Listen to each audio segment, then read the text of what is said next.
Buenísimas, buenísimas, buenísimas, recontra buenísimas mañanitas.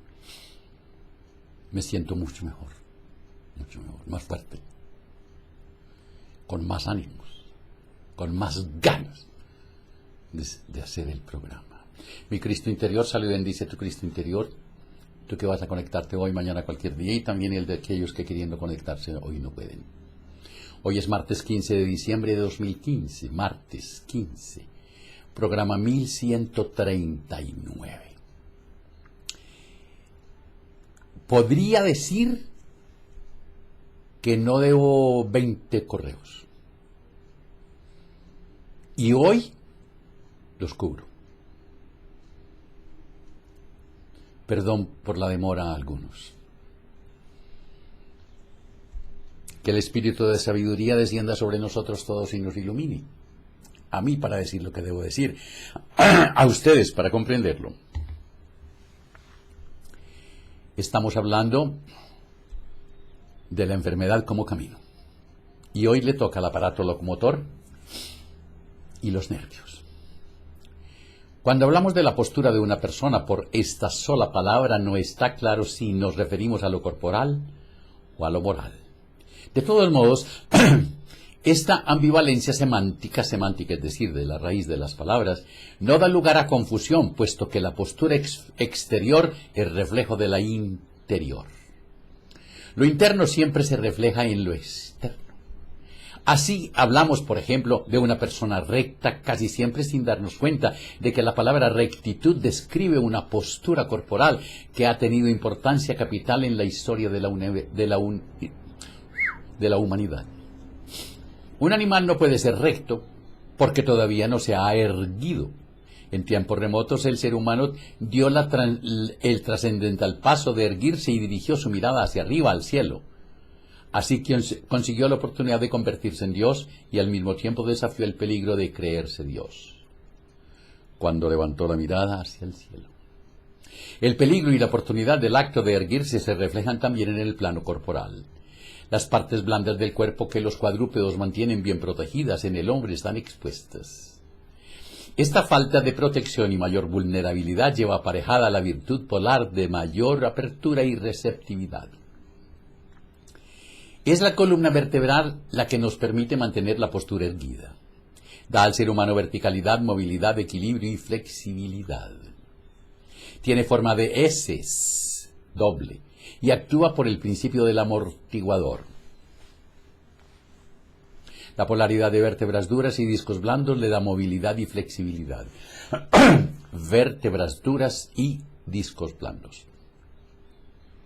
Decíamos que la postura interna y la postura externa se corresponden y que esta analogía se expresa en muchas frases. Hay personas rectas y derechas y también las hay que se doblegan con facilidad. Conocemos a la gente rígida e inflexible y a los que se arrastran fácilmente, a los arrodillados. A más de uno le falta rectitud, pero también se puede tratar de modificar artificialmente la firmeza externa a fin de simular una firmeza interna. Por eso el padre dice al hijo, párate derecho. ¿Es que no puedes sacar pecho? ¿O echa esos hombros para atrás? Y así se entra en el juego de la hipocresía.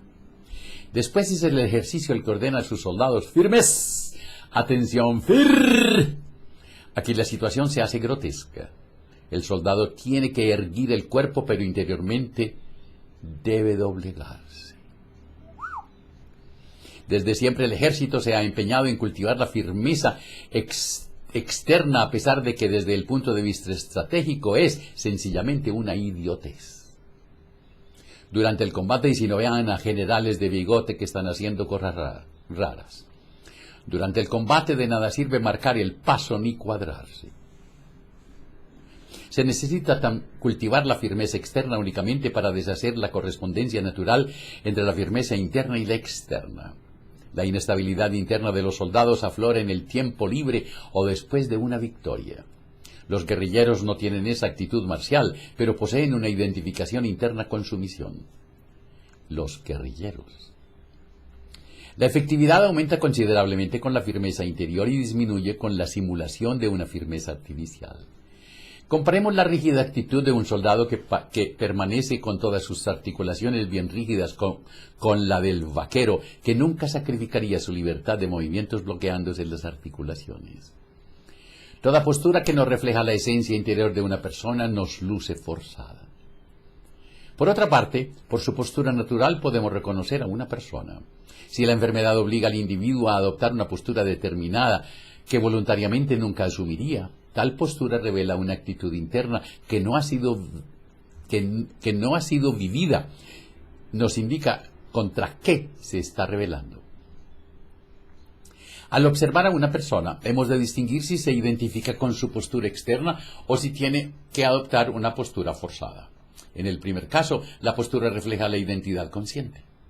En el segundo, en la rigidez de la postura se manifiesta una zona de sombra que él no aceptaría voluntariamente.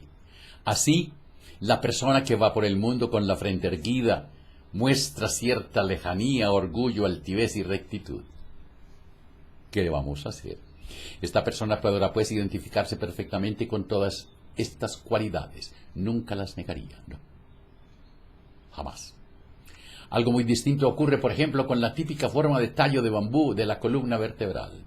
Aquí se somatiza un egocentrismo no asumido conscientemente por el paciente y una inflexibilidad no reconocida. Con el tiempo, la columna vertebral se calcifica de arriba a abajo, la espalda se pone rígida y la cabeza se inclina hacia adelante, ya que la sinuosidad de la columna vertebral en forma de S ha sido eliminada o invertida. Y hay gentes como el Contralor, que la cabeza viene aquí y aquí sale la espalda.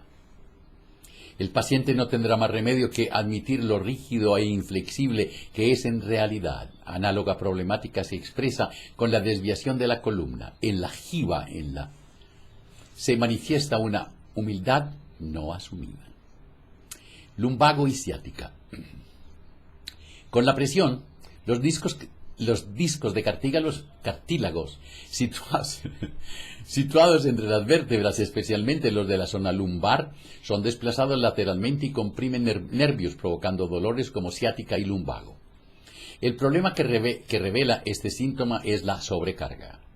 Quien toma mucho sobre sus hombros y no se da cuenta de este exceso, siente esta presión en el cuerpo en forma de dolor de espalda. El dolor obliga al individuo a descansar, ya que todo movimiento, toda actividad causa dolor.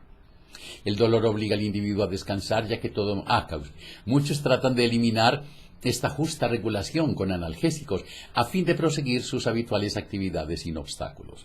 Pero lo que habría que hacer es aprovechar la oportunidad para reflexionar con calma sobre por qué se ha sobrecargado uno tanto para que la presión se haya hecho tan grande. Cargar demasiado revela afán de aparentar grandeza y laboriosidad, a fin de compensar con los hechos en un sentimiento de inferioridad. Detrás de las grandes hazañas siempre hay inseguridad y complejo de inferioridad. La persona que se ha encontrado a sí misma no tiene que demostrar nada, sino que puede limitarse a ser. Pero detrás de todos los grandes hechos y gestos de la historia, siempre hay personas que fueron impulsadas a la grandeza externa por un sentimiento de inferioridad. Con sus actos estas personas quieren demostrar algo al mundo, aunque en realidad nadie les exige ni espera de ellas tal demostración. Siempre se quiere demostrar algo, pero la pregunta es, ¿qué? Quien se esfuerza mucho debería preguntarse lo antes posible por qué lo hace, a fin de que el desengaño no sea muy grande. La persona que es sincera consigo misma hallará siempre la misma respuesta, para que me lo reconozcan, para que me quieran. Desde luego el deseo de amor es la única motivación del esfuerzo que se conoce, pero ese intento siempre fracasa, ya que este no es el camino para alcanzar el objetivo. Porque el amor es gratuito, el amor no se compra. Te querré si me das 1.000.000, o te querré si eres el mejor de la clase. Son frases absurdas.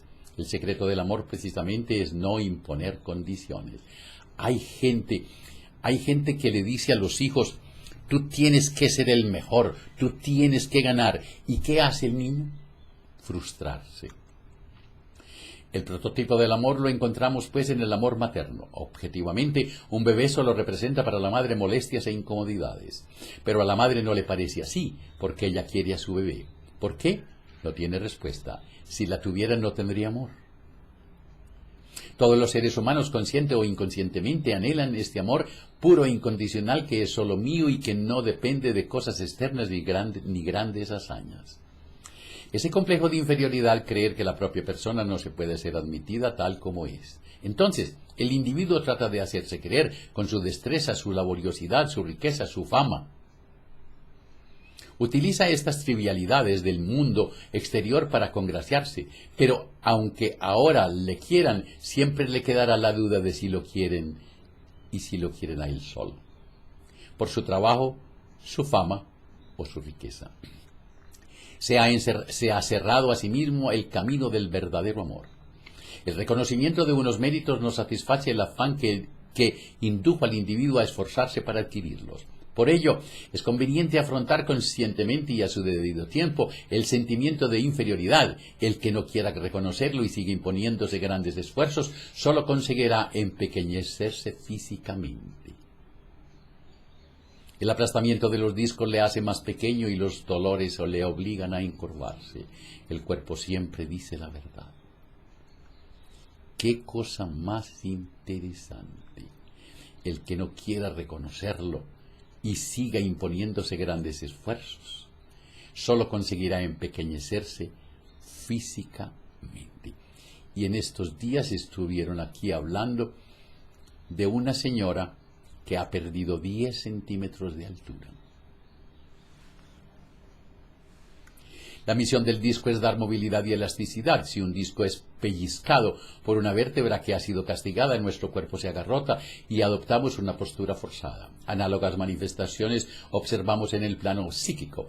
Una persona agarrotada no tiene flexibilidad, está rígida, paralizada en una forma forzada. Se libera a los discos aprisionados por medio de la quiropráctica. Se extrae a la vértebra de su posición forzada y por medio de una brusca sacudida o tirón se le da la posibilidad de recuperar una posición natural.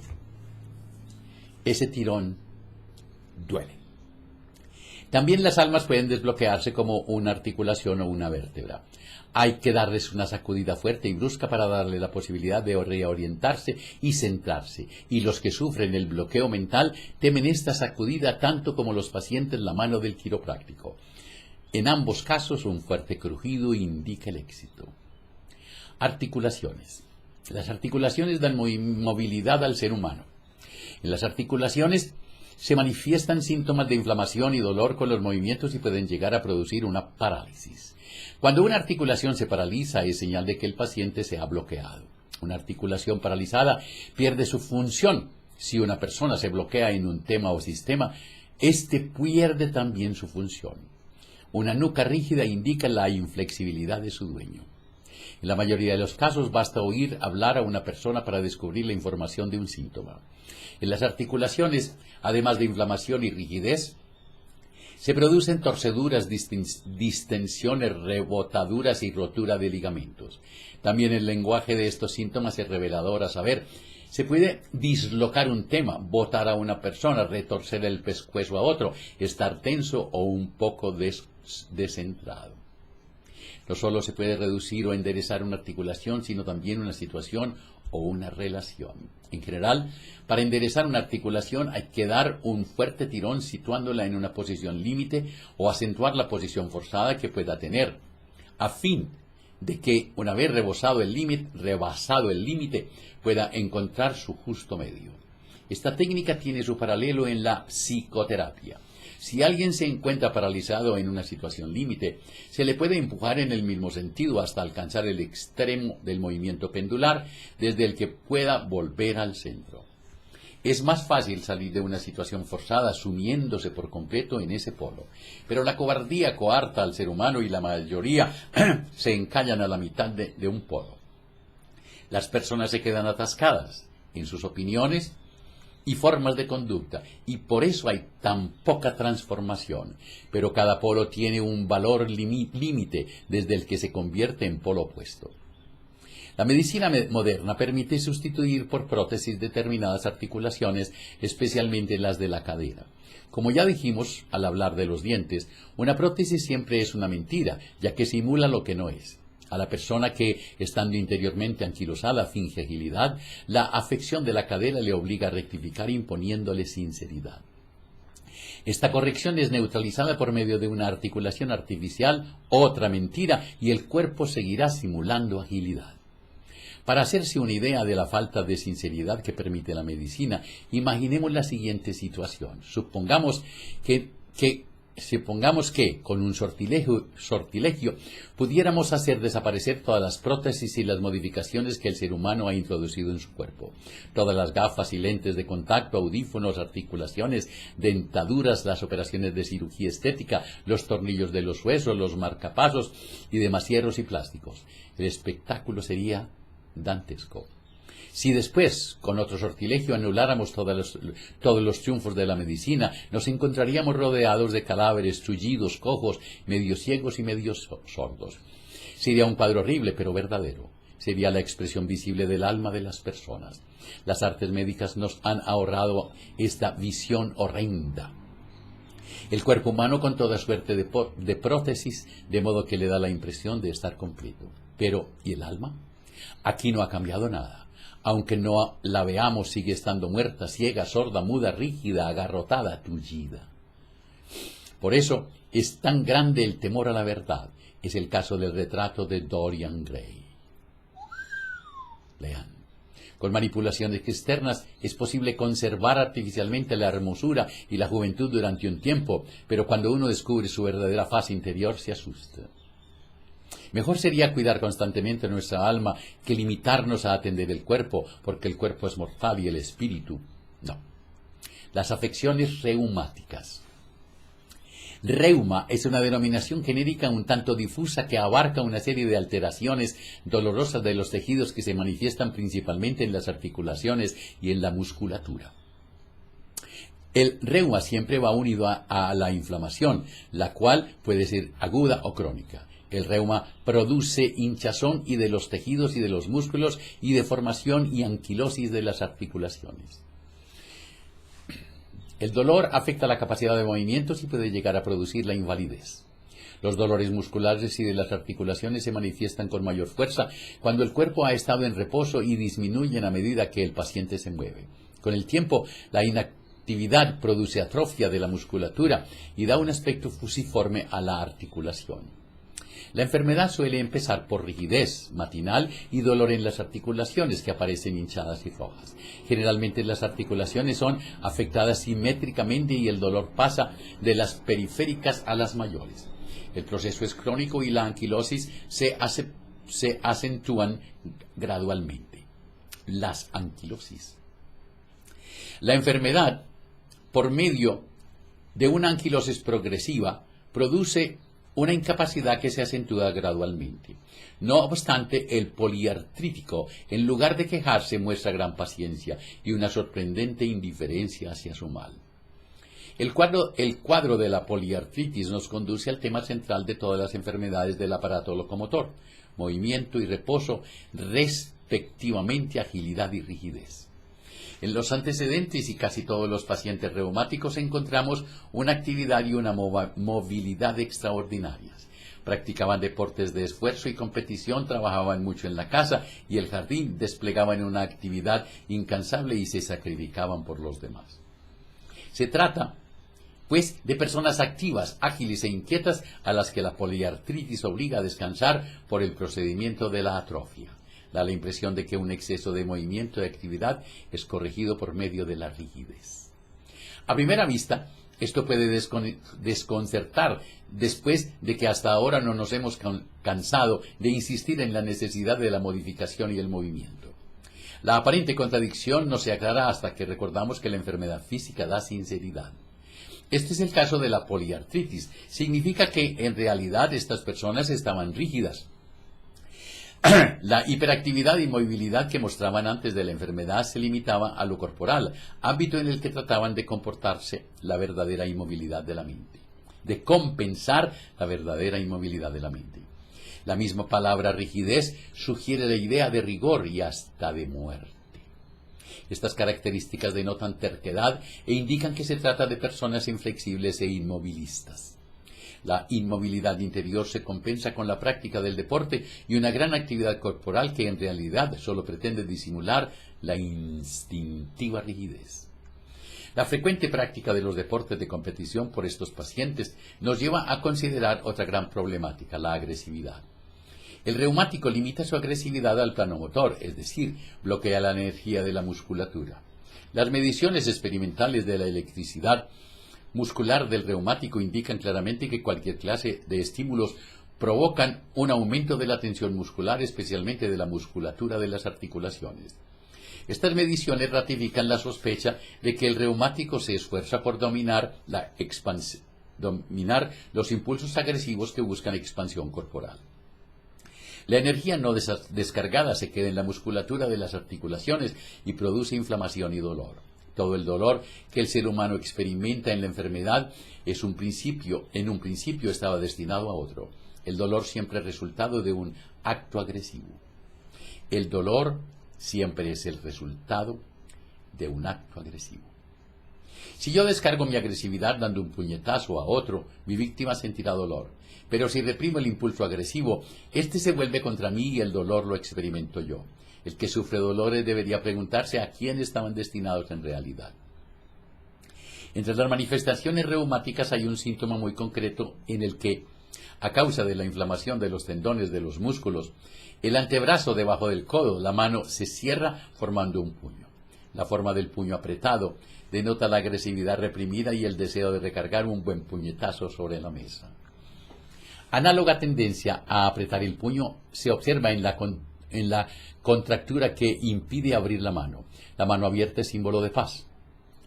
El ademán de agitar la mano en señal de saludo se deriva de la costumbre de enseñar la mano vacía en los encuentros para demostrar que uno no llevaba armas y se acercaba en son de paz. El mismo símbolo tiene el acto de tender la mano. Si la mano abierta expresa intenciones pacíficas y conciliadoras, el puño cerrado indica hostilidad y agresividad. El reumático no puede dar salida a sus agresiones, o no las reprimiría o bloquearía, pero puesto que existen, producen en él un fuerte sentimiento de culpabilidad que se traduce en generosidad y abnegación. Se produce una peculiar combinación de altruismo y deseo de dominio del otro, ya que Alejandro Magno definió acertadamente como benévola tiranía. Habitualmente, la enfermedad se manifiesta cuando, en virtud de un cambio de vida, se pierde la posibilidad de compensar los sentimientos de culpabilidad por medio del servicio. La medicina naturista atribuye el reuma a la acumulación de toxinas en los tejidos conjuntivos. Las toxinas acumuladas simbolizan para nosotros problemas no planteados, es decir, temas no digeridos que el individuo no ha resuelto, sino que ha almacenado en el subconsciente.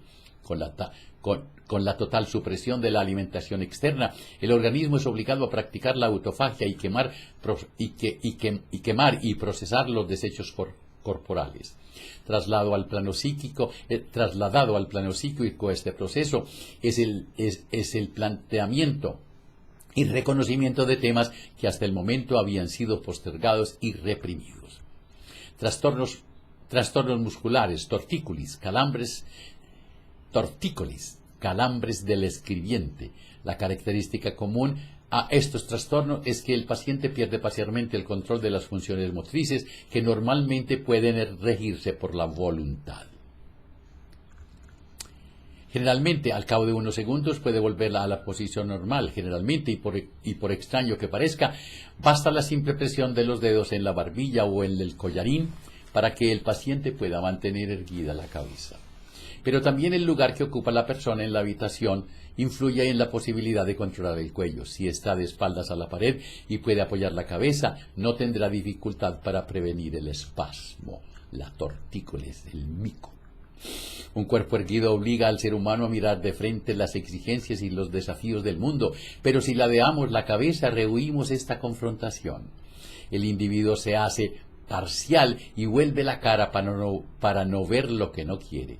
Uno empieza a ver las cosas sesgadas, de soslayo. Este atentado mental tiene la finalidad de hacer perder a la víctima el dominio sobre la dirección de su mirada y obligarla a seguirnos con los ojos y el pensamiento. ¿Cómo les va pareciendo? Morderse las uñas. Morderse las uñas no es un trastorno motor, desde luego, pero por su similitud puramente externa con estas afecciones lo hemos incluido en este grupo. También el deseo de morderse las uñas se experimenta como un imperativo que afecta el control puramente voluntario de la mano. El morderse las uñas no solo se presenta habitualmente como un síntoma transitorio en niños y adolescentes, sino también en adultos y puede prolongarse durante décadas. Este síntoma tiene difícil tratamiento. El carácter psíquico del impulso de morderse las uñas está bien claro y el reconocimiento de esta motivación tendría que servir de ayuda a muchos padres cuando este síntoma aparece en un niño, porque las prohibiciones, amenazas y castigos son las reacciones menos adecuadas. El acto de morderse las uñas es castración de la propia agresividad, castración. La persona que se muerde las uñas tiene miedo a su propia agresividad y por ello simbólicamente destruye sus armas. Mordiendo se descarga parte de la agresividad, pero no la dirige exclusivamente contra sí mismo. Uno se muerde su propia agresividad. Muchas mujeres adolecen del síntoma de morderse las uñas, sobre todo porque admiran a las mujeres que tienen las uñas largas y rojas. Las uñas largas pintadas del marcial color rojo son un símbolo de agresividad especialmente bello y luminoso. Estas mujeres exhiben abiertamente su agresividad y obviamente lo demuestran en el acto sexual. Claro. El tartamudeo. El don de la palabra es fluido. Hablamos de fluidez en el lenguaje de estilo fluido. En el tartamudeo el lenguaje no fluye, sino que es machacado, triturado, castrado. Lo que tiene que correr necesita espacio. Si tratáramos de hacer pasar un río por un tubo, provocaríamos estancamiento y presión, y el agua, en el mejor de los casos, saldría a presión, pero no fluiría. El tartamudo impide el flujo de la palabra, estrangulándola en la garganta. En este punto debemos recordar todo lo que dijimos acerca de la jaqueca, del simbolismo entre abajo y arriba. El tartamudo trata de estrechar todo lo posible el paso por el cuello, a fin de controlar mejor lo que pasa de abajo a arriba, o análogamente lo que trata de pasar en el subconsciente a la conciencia. Es el mismo principio de defensa que encontramos en las viejas fortificaciones, que solo poseen pasos muy pequeños y bien controlados. Estos accesos y puertos, pasos fronterizos, portillos, siempre provocan la congestión e impiden la fluidez. El tartamudo se pone un control en la garganta porque tiene miedo de lo que viene de abajo y pretende pasar a la conciencia y lo estrangula en el cuello. ¿Cómo se les ocurre Cuando te abrazas, cuando te quieres, cuando te amas, la vida te abraza, la vida te quiere, la vida te ama. Me acepto y me apruebo como soy, me amo. Yo soy cada día más dulce. Mañana hablaremos de los accidentes. Que la prosperidad, la armonía, la salud, la sabiduría y el amor sean con ustedes y sus familias, conmigo y mi familia. Si hoy tienes un momento de tristeza, de abulia, de desconcierto, de rabia, invoca al espíritu de sabiduría, pídele que descienda sobre ti, cuéntale. Y si en tu relato encuentras algo mal puesto en tu corazón contra alguien, perdónalo, ámalo. Agradece, olvida. Y si lo que encuentras es contigo, perdónate, ámate. Agradece y duérmete. Hasta mañana.